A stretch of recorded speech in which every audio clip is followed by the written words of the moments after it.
Episode 4 এর প্রথমে পিট সকালবেলা নিজের ফোনের অ্যালার্মের আওয়াজে জেগে উঠে।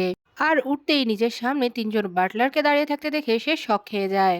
একজন বলে পানি 37 ডিগ্রি সেলসিয়াসে গরম করা আছে, আপনি গিয়ে গোসল করতে পারেন। পিচ বলে আমি তো তাড়াতাড়ি গোসল করতে পছন্দ করি। বাটলার বলে 5 মিনিট পানিতে বসে গোসল করলে আরাম পাবেন, সবকিছু রেডি আছে। পিচ বাথরুম দেখে বলে সে যখন বলেছিল তার বাথরুম আমার ঘর থেকে মাত্র একটু ছোট, তখন আমি ভেবেছিলাম সে মজা নিচ্ছে, কিন্তু আসলে সে তো সত্যি বলছিল। বাটলাররা পিচের সাথে ওয়াশরুমে যাচ্ছিল। তো পিচ বলে আমি একলা থাকতে চাই। তো বাটলার তাকে একটা রিং দিয়ে বলে আপনার কিছু প্রয়োজন হলে আপনি বেল রিং করলে আমরা চলে আসব। তারা তিনজন সেখান থেকে চলে যায়। পিচ তখন দরজা লক করে দেখতে পায় বাথরুমের দরজাও গ্লাসের তৈরি। পিচ তখন বাথটাবে বসে চিন্তা করে মনে হচ্ছে আমি F4 এর গড়িয়া। তখন ওয়াশরুমে একজন বাটলার এসে ভায়োলিন প্লে করতে থাকে, কিন্তু তার চোখ বাঁধা ছিল। পিচ তখন বলে এটা তো গড়িয়া থেকেও বেশি হয়ে গিয়েছে। গোসল শেষে পিচ বাইরে আসে, যেখানে বাটলাররা বলে আপনার কাপড় রেডি আছে। পিচ বলে আমার জামা কাপড় কারে রয়ে গিয়েছে। তো আমরা দেখি বাটলার অলরেডি সেগুলো নিয়ে এসেছে। আর পিচকে তারা জানায় 10 মিনিটের মধ্যেই নাস্তা সার্ভ করা হবে। অন্যদিকে দেখি মগ থেকে জানায় মাস্টার অনেক আগেই হংকং পৌঁছে গিয়েছেন, আর ম্যাডাম এখানে কিছু কাজের কারণে থেকে গিয়েছেন। থি বলে তোমাকে এটা কে জানিয়েছেন? মগ উত্তরে কিছুই বলে না। থি বলে তুমি সব কাজে ভালো হতে পারো, কিন্তু এই বিষয়ে একদমই না। তখন সেখানে পিচ এসে বলে আমি এখানে থাকতে পারি, কিন্তু অন্যদেরকে এইভাবে বিরক্ত করে থাকা আমার পক্ষে অসম্ভব। মগ বলে আপনার কাজের জায়গা এখান থেকে শুধুমাত্র 15 মিনিটের দূরত্বে আছে, তো আপনি চাইলে 1.5 ঘন্টা সময় নিয়ে খাওয়া দাওয়া খেয়ে নিতে পারেন। থি বলে তোমার যদি দেরি হয়ে যাচ্ছে মনে হয় তাহলে খাবার প্যাক করে দিই। পিচ তখন টেবিলের সামনে দিয়ে হাঁটতে গেলে বাটলাররা এক এক করে চেয়ার সরাতে থাকে। তো পিচ এটা দেখে বলে এই সব জিনিস নর্মাল নয়। থি বলে যেমন কী রকম নর্মাল না? পিচ বলে যেমন আমি ঘুম থেকে উঠলে তারা আমার জন্য ওয়েট করে, আমার জন্য পানি গরম করে, আমার কাপড় চোপড় রেডি করে, এইসবের কোনো কিছুই নর্মাল নয়। বাটলার বলে আমাদের জন্য এইসব জিনিস নর্মাল।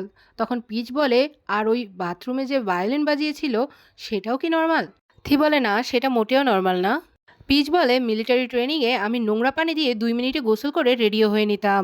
মগ বলে এটা হচ্ছে ভ্যাকেশন হাউস, এটার কেয়ার অন্য সব কিছু থেকে আলাদা। পিচ বলে এক্ষুনি আমার সাথে বাইরে আসো, আমার তোমার সাথে কথা আছে। থি বলে এখানে বসে কথা বলে নাও, আর একসাথে নাস্তাও করো। পিচ বলে আমি পরে নাস্তা করে নিব। থি বলে তুমি যেহেতু আমার সাথে আছো তো তোমার স্বাস্থ্যের খেয়াল রাখা আমার দায়িত্ব।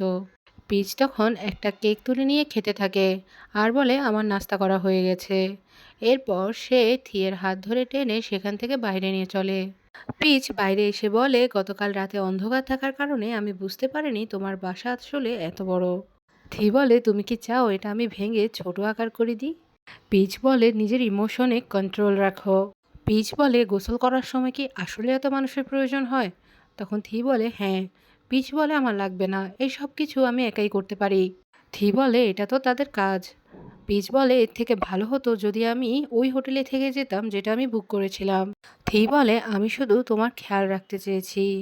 পিচ বলে আমরা আলাদাভাবে বড় হয়েছি। থি বলে তাহলে চলো একে অপরের বিষয়ে জানা শুরু করি। থি বলে আমি তাদেরকে তোমার থেকে বেটার জানি, কারণ আমিও কাজ করি এবং তারাও কাজ করে। তুমি শুধু অর্ডার করো, আর তোমার বাটলার আর আমাদের মতো মানুষদের কাজ হচ্ছে তোমাদের মতো মানুষদের থেকে অর্ডার রিসিভ করা। এবার কি তুমি আমাদের জীবনের পার্থক্যটা বুঝতে পেরেছো? থি বলে তুমি কিভাবে জানো যে কেউ আমাকে অর্ডার করে না? আমার জীবনটা ঠিক এমন যেখান থেকে আমি পালিয়ে যেতে পারবো না, আবার যেখানে আমি ঠিক থাকতেও পারছি না। পিচ বলে তুমি ভুল কিছু করনি, আর আমি তোমার ওপর রেগেও নেই। এটা খুব ভালো বিষয় যে তুমি কারো খেয়াল রাখতে চাও। থি তখন স্মাইল করতে থাকে। তো পিচ বলে আমি শুধু এটা দেখে শক খেয়েছি যে তুমি অনেক বেশি রিচ। থি বলে আমাদের এর থেকেও ছোট ঘর আছে, যদি তুমি এত বড় জায়গায় ভয় পেয়ে থাকো তাহলে আমরা সেখানে যেতে পারি। পিচ বলে তুমি কি ক্রেজি হয়ে গেছো? মানুষ তো ছোট জায়গায় ঘুমাতে ভয় পায়, তাছাড়া এই ঘর তো অনেক সুন্দর। থি বলে পরের বার এসে তোমার কচ্ছপটাও এখানে বাজাতে পারো। পিচ বলে সেটা কচ্ছপ নয়, সেটা হচ্ছে হ্যান্ড প্যান, যেটা দিয়ে মিউজিক প্লে করা হয়। থি বলে আমি আমার জীবনে কখনো মিউজিক বাজানো শিখিই নাই। পিচ বলে আজকে কোনো কাজ না থাকলে তুমি কি আজকে আমার সাথে বাইরে ঘুরতে যাবে? আমি তো তোমার জীবন কেমন হয় সেটা দেখে নিয়েছি, তো তোমারও আমার সাথে থেকে দেখা উচিত যে আমার জীবন কেমন। তো পরের সিনে দেখি পিচ থিকে তার সাথে তার কাজের জায়গায় নিয়ে যায়। পিচ সেখানে গিয়ে বলে এ হচ্ছে আমার ইন্টার্ন, তো তার কোনো টাকা লাগবে না, শুধু লাঞ্চ করালেই হবে। তো মেয়েটা বলে টাকা তো অবশ্যই দিতে হবে, সেও যেহেতু কাজ করবে। কিন্তু পিচ বলে কোনো দরকার নেই। অন্যদিকে আমরা দেখি থিয়ের যে বডিগার্ডরা আছে সেখানে তারা প্রিন্টেড পাজামা পরে ঘুরতে থাকে। থি সেখানে বসে থাকে। তখন সে বলে অনেক বেশি গরম লাগছে। আর সাথে সাথে আমরা দেখি মগ ছাতা নিয়ে হাজির হয়ে গিয়েছে। পিচ মগকে বলে আপনি ক্যাফেতে যান, এখানে আমার শুটিং সেট, তো এখানে বাইরের মানুষ অ্যালাউড না। থি নির্দেশ দেয় মগ তুমি এখান থেকে যাও, আর বাকি সবাইকেও আমার থেকে দূরে থাকতে বলো। তো মগ সেখান থেকে চলে যায়। থি পিচকে জিজ্ঞেস করে তুমি এসিওয়ালা জায়গায় কাজ করো না কেন, যেমনটা আমাদের আর্সেনিতে আছে। তো পিচ থিকে বলে তুমি একটু ওখানে গিয়ে বসো, আমাকে লাইট চেক করতে হবে। থি বলে আমি? তখন পিচ বলে আজকে তুমি আমার সাথে আছো, আর আজকে তোমার আমার অর্ডারই মানতে হবে। তখন থি গিয়ে সেটে বসে পড়ে, আর পিচ তাকে বলে স্মাইল করো। থি তখন আজবভাবে স্মাইল করতে থাকে। পিচ তখন তাকে বলে আজকের কাজ হচ্ছে এই ক্যাফেকে কাপলসদের মাঝে প্রমোট করা, তো তোমার স্মাইলটা তো থিমের সাথে একেবারে ম্যাচ করছে না। তখন থি বলে আমি স্মাইল করতে পারি না। পিচ তাকে বলে তুমি যাকে ভালোবাসো তার দিকে তুমি যে নজরে তাকাও এবং যে স্মাইলটা দাও সেটা এখানে শো করলেই হবে। তখন থি পিছের দিকে তাকিয়ে অনেক কিছু চিন্তা করতে থাকে এবং নিজে নিজেই স্মাইল করতে থাকে। এরপর সে পিচকে জিজ্ঞেস করে সে কি ফটোতে ঠিকভাবে পোজ দিয়েছিল। পিচ জিজ্ঞেস করে তখন তুমি কি নিয়ে চিন্তা করছিলে ঠিক। থি বলে আমাকে বিশেষ কিছু চিন্তা করতে হয়নি। তখন আমরা দেখি থি চিন্তা করতে থাকে অতীতে সে আসলে কি চিন্তা করেছিল, যেখানে আমরা থিয়ের কল্পনা দেখতে পাই। থি পিচের সাথে হাতে হাত রেখে গান গেতে থাকে এবং গান গাওয়ার সাথে সাথে গানের তালে তালে সে নাচও করতে থাকে। আর তাদের সাথে সাথে মক আর অন্য সব বডিগার্ডরাও ব্যাকগ্রাউন্ড ডান্সার হিসাবে ডান্স করতে থাকে। থি পিচকে বলে আমি শুধু সেই চোখগুলোর কথা চিন্তা করেছিলাম যেগুলো আমি প্রথমবারের মতো দেখেছিলাম। তখন ক্যাফের মেয়েটা এসে জানায় আমাদের যে মডেল ছিল সে পড়ে ব্যথা পেয়েছে, তাই আজকে শুটিংয়ের জন্য আমরা কোনো হ্যান্ডসাম ছেলেকে খুঁজছি। তখন সে থিকে সামনে দেখতে পেয়ে তাকে চুজ করে, কিন্তু থি সেটা মানা করে দেয়। কিন্তু একটু পরেই দেখি থি রেডি হয়ে চলে আসে এবং থি পিচকে জানায় যদি ম্যাগাজিনে আমার চেহারা চলে আসে, আমার ড্যাড যদি সেটা দেখতে পায়, তাহলে তোমার কাজ তো যাবে যাবে, সাথে আমারও অনেক বেশি বিপদে পড়তে হবে। তো পিচ বলে তোমার শর্ত হচ্ছে যাতে তোমার ফেস দেখা না যায়, এটাই তো। তখন পিচ সেই শর্ত মেনটেন করেই থিয়ের অনেকগুলো ছবি ক্লিক করে। তো তাদের কাজ শেষ হলে তারা যখন চলে যাচ্ছিল তখন ক্যাফের মেয়েটি থিকে তার কাজের জন্য কিছু টাকা অফার করে, কিন্তু থি সেটা নিতে চায় না। তবুও পিচ সেটা নিয়ে নেয়। থি বলে কাজ শেষ হয়েছে, তো চলো আমরা এখন যাই। তো পিচ একসাথে যেতে থাকে। থিকে আমরা বসে থাকতে দেখি, যেখানে পিচ তার জন্য ড্রিঙ্কস নিয়ে এসে তাকে সেটা খেতে দেয়। থি ড্রিঙ্কস খেতে থাকলে পিচ সেটা দেখে এবং স্মাইল করতে থাকে। তখন থি বলে তুমি বোতলের দিকে তাকিয়ে কেন স্মাইল করছো, তোমার জন্য আমি কাজ করেছি, তোমাকে আমি হেল্প করেছি, তো আমার দিকে তাকিয়ে স্মাইল করো। পিচ তখন বলে আমি তো তোমার কথা চিন্তা করেই হাসছি। তখন থি এটা শুনে লজ্জা পেয়ে যায়। পিচ থিকে তার স্যালারি দিয়ে বলে অনেক টাকা তাই না। থি বলে অনেক টাকা মানে, এই টাকা দিয়ে আমি শুধুমাত্র একবার মোছার যে টিস্যু সেটা কিনতে পারবো। পিচ তখন শখ খেয়ে বলে কি, 5,000 বাদ দিয়ে তুমি টিস্যু কিনো? তো পিচ তখন উঠে গিয়ে বলে চলো, আজকে আমি তোমাকে দেখাবো 5,000 বাদ দিয়ে সারাদিন তুমি ঠিক কি কি করতে পারো। তারা দুজন তখন একসাথে আউটিংয়ে বের হয়, যেখানে তারা একসাথে অনেক স্ন্যাক্স খায়। আর স্ন্যাক্স খাওয়া শেষে তারা একটা ফার্মে যায়, যেখানে তারা সেখানকার যে ছাগল আছে সেগুলোকে খাবার খাওয়ায়। কিন্তু তারপরও পিচ কাউন্ট করে দেখে যে অনেকগুলো টাকা বেঁচে গেছে। থি সেটা দেখে বলে আমি যখন দেখি তুমি কোনো কিছুর প্রতি ফোকাসড তখন সেটা দেখতে আমার খুব ভাল লাগে। থি তখন বলে তোমার হাতে যে ট্যাটু আছে আমি অনেক দিন থেকে এটা সম্পর্কে জানতে চাচ্ছিলাম। পিচ বলে যখন আমি প্রথম স্যালারি পেয়েছিলাম তখন এটা আমি বানিয়েছিলাম, কিন্তু আর কখনো বানাবো না, কারণ অনেক বেশি ব্যথা হয়। সে বলে তুমি তো ট্যাটু ছাড়া মাফিয়া বস হবে না তাই না। থি বলে আমার বডিতে যে ট্যাটু আছে সেটার পেছনে কোনো স্টোরি নেই, এটা জাস্ট একটা রুল যেটা আমাকে মেনটেন করতে হয়েছে। পিচ বলে তোমার লাইফ তো অনেক বোরিং।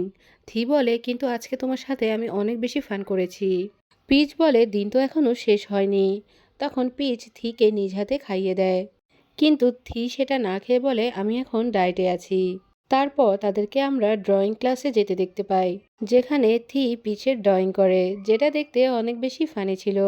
রাতে তারা দুজন একসাথে বোটে ডিনার করে। তো পিচ থিকে জিজ্ঞেস করে, তুমি কি এত ঝাল খেতে পারবে? থি বলে, হ্যাঁ খেতে পারবো, কিন্তু যখন সে সেটা খেতে যায় তখন তার অনেক বেশি ঝাল লাগে। এরপর পিচ থিকে একটা হোটেলের সামনে নিয়ে আসে আর বলে, আজকে রাতে আমরা এখানেই থাকবো। তারা দুজন তখন রুমের ভেতরে চলে যায়। সেখানে বসেই পিচ বলে, ও আমি তো ভুলে গিয়েছি, মক আর বাকি সবার জন্য তো রুম দেখতে হবে তাই না? থি বলে, আমি ওদের সবাইকে পাঠিয়ে দিয়েছি, কারণ যখন আমি তোমার সাথে থাকি তখন আমার ভয় করে না। সেখানকার আন্টি এসে তাদেরকে পরার জন্য কাপড় দেয় আর বলে, তোমাদের কাপড় রেখে দিও, সেগুলো আমি ধুয়ে দিব। পিচ বলে, চলো গোসল সেরে আসি। তো থি বলে, বাথরুম কোথায়? তো পিচ থিকে বাইরে নিয়ে যায়, যেখানে থি সেটা দেখে বলে, কি আমি এখানে শাওয়ার নিব? পিচ বলে, হ্যাঁ এখানে শাওয়ার নেবে, আর এখানে কেউ তোমাকে দেখবে না। থি বলে, কিন্তু এখানে তো কোনো বাথটাব নেই। পিচ তাকে একটা বক্স দেয় আর বলে, এখানে সাবান আছে, এখানে পানি আছে, আর এখানে ব্রাশও আছে, তো তুমি গোসল করে নাও। থি জিজ্ঞেস করে, মিরর কোথায়? ব্রাশ করার সময় আমি মিররে নিজের ফেস দেখি। তো পিচ তাকে টেনে নিয়ে পানিতে তার ফেস দেখায় আর বলে, এটা হচ্ছে মিরর, এখানে দেখে তুমি ব্রাশ করে নাও। থি তখন বলে, তুমি কি পাগল হয়ে গিয়েছো? পিচ তখন তাকে টুথব্রাশে টুথপেস্ট লাগিয়ে দেয় আর বলে, ব্রাশ করার সময় পানিতে নিজের ফেস দেখে নিও। আর তোমাকে কি ব্রাশও আমি করিয়ে দেওয়া লাগবে? থি বলে, তুমি কি করিয়ে দিবে? পিচ বলে, তুমি কি মজা করছো? থি বলে, আমি কি তোমার সাথে কখনো এরকমটা করেছি?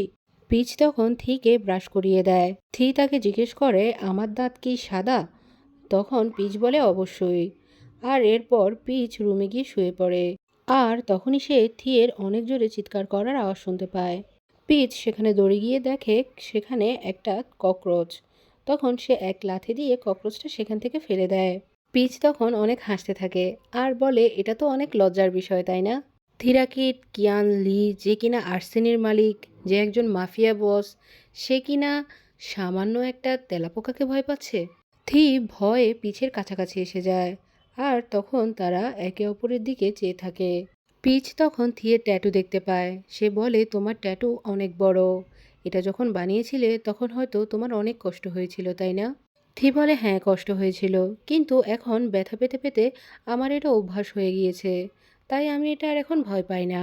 পিচ থিয়ের ট্যাটুর মধ্যে হাত বোলাতে থাকে আর বলে, যখন ব্যথা পাবে ব্যথার উপরে কাবু পেতে হয়, সেটাকে অভ্যাস বানাতে হয় না। থি বলে, আমার পক্ষে কাবু পাওয়া সম্ভব না। অন্যদিকে মককে আমরা হোটেলের বাইরে বসে থাকতে দেখি, যেখানে আন্টি তাকে সে কিছু সামান দিয়ে যায় কাজ করার জন্য। পিচ থিয়ের কাছে এসে বলে, তুমি কি জামা কাপড় পরে নিয়েছো? থি বলে, আমার এসবের অভ্যাস নেই। তো পিচ বলে, তাহলে তুমি কি পরো? সে বলে, আমার বাসায় যা কিছু আছে সব কিছুর মধ্যেই আমার নাম লেখা থাকে। তো পিচ তখন একটা মার্কার নিয়ে এসে তার গেঞ্জিতে তার নাম সুন্দর করে লিখে দেয়। থি তখন ভালোবাসার দৃষ্টিতে পিচকে দেখতে থাকে। পিচ তখন বলে, তোমার হয়ে গিয়েছে, তো এখন আমি শাওয়ার নিয়ে আসছি। থি তখন তার টি শার্ট দেখে স্মাইল করতে থাকে। অন্যদিকে মককে দেখতে পাই, যে বাহিরে বসে একটা ব্রেসলেট বানাচ্ছিল, যেখানে সে আর দেখে স্মাইল করতে থাকে। এরপর পিচ আর থি যখন একসাথে বসে থাকে, তো পিচ জিজ্ঞেস করে, আজকে তুমি ফান করেছো? থি বলে, হ্যাঁ আজকে অনেক মজা হয়েছে, তুমি বলেছো সরি আর থ্যাংক ইউ বলা দরকার, তো আজ আমি তোমাকে থ্যাংক ইউ জানাচ্ছি আমাকে এত হ্যাপিনেস একসাথে দেওয়ার জন্য। অন্যদিকে নুজ বিবিদের কাছে গিয়ে বলে, আমি তোমাকে বলেছি পুরো সিজনের জন্য ফটোগ্রাফার হিসেবে শুধুমাত্র পিচকে হায়ার করা হবে। উত্তরে বিবিদ বলে, কন্ট্রাক্টে শুধু ফল সিজন লেখা ছিল। নুজ বলে, পিচের সাথে তোমার ঝামেলা থাকতে পারে, কিন্তু সেটাকে কেন্দ্র করে তুমি আমার কাজ খারাপ করছো। উত্তরে ভিভিড বলে, আমি এখন এই প্রজেক্ট লিডার, তো তুমি আমার কাজে দখল দেওয়া বন্ধ করো। অন্যদিকে থেকে দেখি সে স্মাইল করতে থাকে আর মকে জিজ্ঞেস করে, তুমি কি পিচকে বাসায় রেখে এসেছো? সে আমাকে মিস করছিল না তো? মক তখন তাকে একটা ফাইল দিয়ে বলে, এটা অনেক জরুরি ডকুমেন্টস। তখন সে ফাইল দেখে থি মককে জিজ্ঞেস করে, এই সব কন্ট্রাক্টে পিচ কেন ফটোগ্রাফার হিসেবে নেই? মক উত্তরে বলে, নতুন যে টিম লিডার আছে তিনি পিচকে চেঞ্জ করে দিয়েছে। থি তখন বলে, আমি এটার সাথে একমত প্রকাশ করি না, তো আমি এই ফাইলে সাইনও করব না। মক বলে, আমরা কোনো কারণ ছাড়া কোনো কিছুই করতে পারবো না। বিবিদের এর আগেও একজনের সাথে ঝামেলা হয়েছিল, কিন্তু কোনো প্রমাণ না থাকার কারণে সে টাকা দিয়ে নিজেকে ছাড়িয়ে নিয়েছে। থি বলে আমি চাইলে তাকে চাকরি থেকে বের করে দিতে পারি, কিন্তু সে আমার পিচকে বিরক্ত করছে। তো তার শাস্তি এমন হওয়া উচিত যেটা সে সারা জীবন মনে রাখবে। অন্যদিকে পিচ প্লাবকে কল করে জানায় পরবর্তী প্রজেক্টে কি আমি কাজ করব। তখন প্লাব বলে দেখেছেন, ও আপনাকে কাজ থেকে বের করে দিয়েছে। পিচ বলে কোনো ব্যাপার না, আমি 3 মাসের জন্য ঘুরতে চলে যাব। তাছাড়া পরবর্তী সপ্তাহে আমি মায়ের সাথে দেখা করতে যাচ্ছি। তো তুমি কি আমার সাথে যাবে? প্লাব বলে ঠিক আছে, যাব। তখন নুচ সেখানে এসে বলে ভিভিড কোথাও একটা হারিয়ে গিয়েছে। এমনভাবে হারিয়েছে যেন সে কখনো এক্সিস্টই করতো না। প্লাব বলে এই কথার মানে কি? নূর তখন বলে তার কোনো জিনিস সেখানে নেই, আর তাকে কল দিয়েও পাওয়া যাচ্ছে না। অন্যদিকে ঠিকই দেখি সে পিচকে জিজ্ঞেস করে আমার কি তোমার হেল্প করার কোনো অধিকার নেই? ইউ আর মাই ম্যান, তো তোমাকে কেউ পারেশান করতে পারবে না। পিচ বলে তুমি বিবিডকে কি করেছো? তুমি কি তাকে হার্ট করেছো? থি বলে সে তোমাকে এত কষ্ট দিয়েছে, তারপরও তুমি তার জন্য ওয়ারিড? পিচ বলে তাকে কাজ থেকে বের করে দিয়েছো, এটাই অনেক, আর হার্ট করার দরকার নেই। থি তখন মককে নির্দেশ করে পিচ যেমনটা বলেছে তেমনটাই করো। মক তখন বলে ওকে বস। থি বলে আমি তাকে এই কারণে ফায়ার করিনি যে সে একজন খারাপ লিডার, কিন্তু তার মধ্যে তো কোনো মনুষ্যত্বই নেই। পিচ তখন ভালোবাসার ল্যাঙ্গুয়েজে থিকে খুন্তি বলে ডাকে, যেটা শুনে খুন্তি লজ্জা পেতে থাকে। থি বলে তুমি কি ফ্রি আছো? তাহলে আমরা দুজন একসাথে আবার ঘুরতে যাব।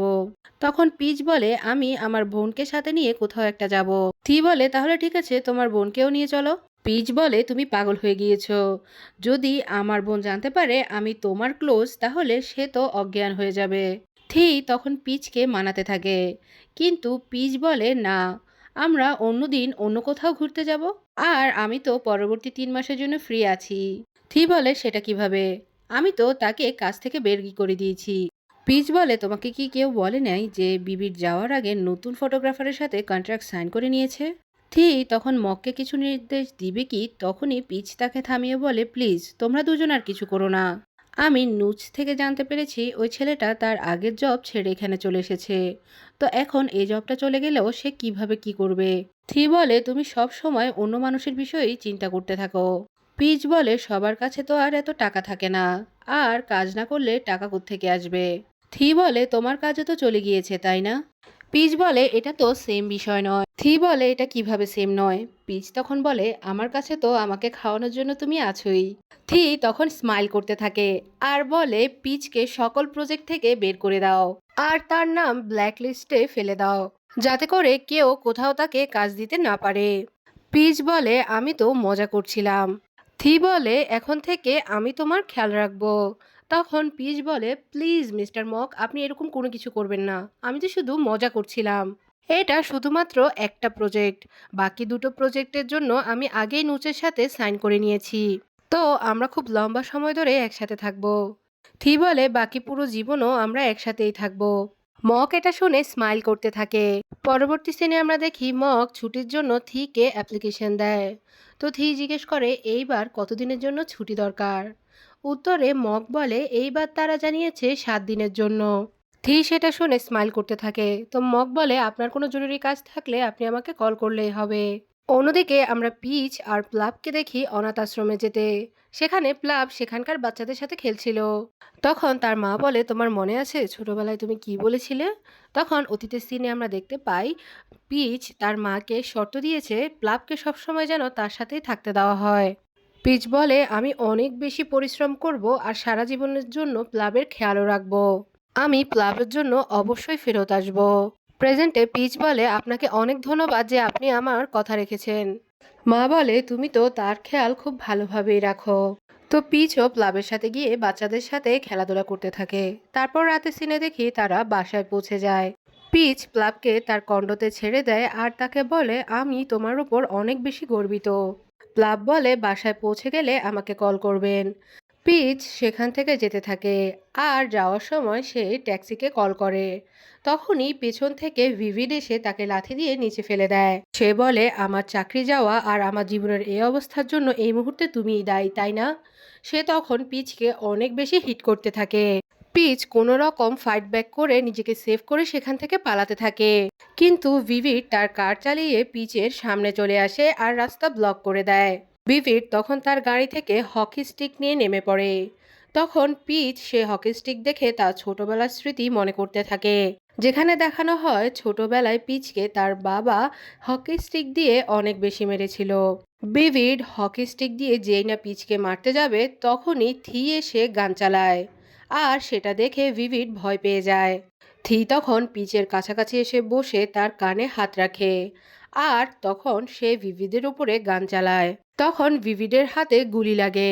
পিচ বলে, প্লিজ ফায়ার করো না। তখন থি বলে, আমি তাকে বেশি কিছু করব না, কিন্তু সে তোমাকে যে ব্যথা দিয়েছে তার থেকে বেশি ব্যথা তার পেতেই হবে। অন্যদিকে আমরা দেখতে পাই মগ বাসার সামনে দাঁড়িয়েছিল, যেখানে একটা কার এসে থামে, আর সেখান থেকে রোম নেমে আসে। সে এসে মগের দিকে তাকিয়ে খুব সুইটভাবে স্মাইল করে আর বলে, আমি তোমাকে ভীষণ মিস করেছি। আর এই সিনের মাধ্যমে এই এপিসোডটি এখানে শেষ হয়ে যায়।